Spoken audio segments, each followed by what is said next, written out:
ఆ సినిమా డబ్బుల కోసం చేశారంటే మార్కెట్ కోసమే. అంటే ఆ కథ తనికెళ్ళ భరణి గారు చెప్పారు వీరికి. తనికెళ్ళ భరణి గారు శివభక్తుడు. ఆయన ఈ కన్నప్ప కథని సినిమాగా తీయాలని అనుకున్నాడు. ఏది అప్పుడెప్పుడో భక్త కన్నప్ప తీశారు బాపు గారు, మళ్ళీ తీద్దాం ఈ సబ్జెక్టు అనుకుని ఆయన ఒక యాంగిల్ అనుకున్నాడు. అదేంటంటే శివభక్తిని శివలీలని ఇది ప్రధానంగా తీసుకుని శివుడు ఎందుకు దిగువ స్థాయి ప్రజలకి దేవుడయ్యాడు అంటే శివుడికి ఏ రకమైనటువంటి సరిహద్దులు లేవు. అలాగే ఆయన ఈజీ యాక్సెసిబిలిటీ ఉన్నటువంటి దేవుడు, ఉన్న దేవుళ్ళందరిలోకి ఈజీగా యాక్సెస్ అయ్యేవాడు. అలాగే అడిగిన కోరిక కాదనకుండా ఇచ్చేవాడు శివుడు అనేది ఒక ప్రచారం ఉంది మనకి. అది చెబుతూ అనేక కథలు ఉన్నాయి. ఉదాహరణకి ఆయన భస్మాసురుడు ఎవరి నెత్తి మీద చేయబెడితే వాళ్ళు భస్మం అయిపోతారు అని ఒక వరం ఆయన కోరతాడు, ఈయన ఇస్తాడు. ఆయన ఈయన నెత్తి మీదే చేయబెట్టడానికి ప్రయత్నం చేస్తాడు. అలా తన మీదకి రివర్స్ అయిపోయిన సందర్భాల్లో కూడా ఆయన వరాలు ఇవ్వటం ఆపలేదు. అందుకని శివుడిలో ఉన్నటువంటి ఆ ఈజీ యాక్సెస్నెస్, అలాగే భక్తులు ఏది అడిగినా ఇచ్చేటువంటి భక్త సులభుడు అనే ఆయనకు ఒక టైటిల్ ఉంది.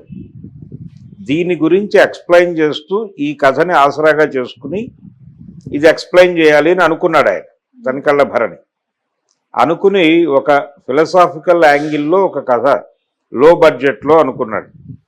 ఈ లో బడ్జెట్ కథ మంచు విష్ణు గారి దగ్గరికి వెళ్ళినప్పుడు ఆయనకు దీనిలో పాన్ ఇండియా మార్కెట్ ఓపెన్ అయింది. పాన్ ఇండియా మార్కెట్ అంటే ఇది ట్రైబల్ స్టోరీ కాబట్టి మనం అడవుల్లో ట్రైబ్ వార్ ఒకటి క్రియేట్ చేయొచ్చు అని ఆయనకి లైట్ వెలిగింది. వెంటనే ఒక ట్రైబల్ వార్ క్రియేట్ చేశాడు. సినిమాలో ఉంది అది. అంటే ట్రైబల్ ఇంటర్నల్ వార్ ఒకటి ఉంటుంది, ఎక్స్టర్నల్ వార్ ఒకటి ఉంటుంది. ఈ యుద్ధ సన్నివేశాల ద్వారా మనం థియేటర్కల్ ఎక్స్పీరియన్స్ ఇచ్చిన వాళ్ళం అవుతాం జనాలకి అని అనుకున్నాడు ఆయన అనుకున్నాడు, డైరెక్టర్ గారు అనుకున్నాడు. అందుకని ఆ సినిమాకి మార్కెట్ కోణమే ఎక్కువ.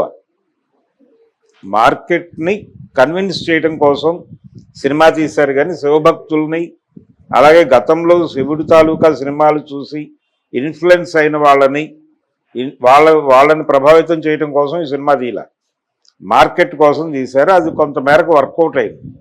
అది కూడా భారీగా ఏం వర్కౌట్ అవ్వలేదు. ఆ సినిమాకైన ఖర్చు మ్యాక్సిమం 35 to 40 పెట్టుంటారు వాళ్ళు. ఇప్పుడు ఒక 65-70 వరకు వచ్చే వాతావరణం కనిపిస్తోంది. థియేటర్కల్గా 20 కోట్లు వసూలు చేయగలిగింది ఆ సినిమా. అంతకు మించి నడిచే పరిస్థితి లేదు దానికి.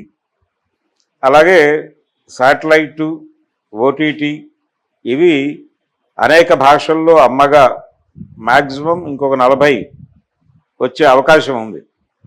కాబట్టి ఒక 60-65లో క్లోజ్ అయ్యే సినిమా అది. అంటే ప్రాఫిటబుల్గా ఒక 15 నుంచి 20 కోట్లు నికర లాభం మిగిలే అవకాశం ఉంది. దానిలో ఇంట్రెస్ట్లు ఇతరత్రా పోయినా ఓ 15 వరకు సాలిడ్గా మిగలొచ్చు అనేది ఒక అంచనా. కాబట్టి ఇది ఈ సబ్జెక్ట్ కాబట్టి ఇలా వర్కౌట్ అయింది.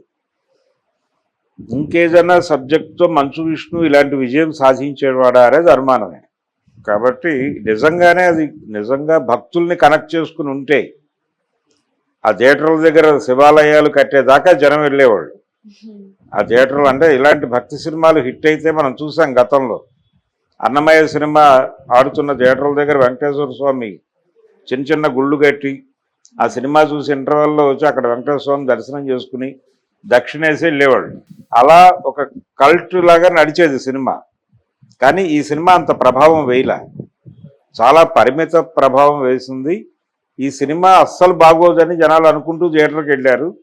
వాళ్ళు కొంచెం కన్విన్స్ అయ్యారు, పర్వాలేదులే ఈ మాత్రమైనా తీశాడు, ఆశీర్వదిద్దాం అనుకుని బయటకు వచ్చి కొంచెం పాజిటివ్గా మాట్లాడారు తప్ప ప్రతి ఒక్కరి మనసులోనూ ఆ బాధ, పెయిన్ ఉన్నాయి. తమ్మారెడ్డి భరద్వాజ గారి మాటల్లో కనిపించిన బాధ ప్రతి ప్రేక్షకుడి మనసులోనూ ఉంది. ఈయన ఓపెన్గా చెప్పాడు, వాళ్ళు కన్సిడరేషన్తో చెప్పారు. పర్వాలేదు అనే మాట రావడానికి కారణం అదే. అందుకని తమ్మారెడ్డి గారు చెప్పినటువంటి అభిప్రాయాలు తప్పేమీ కాదు, ఆయన వాస్తవాలే మాట్లాడాడు.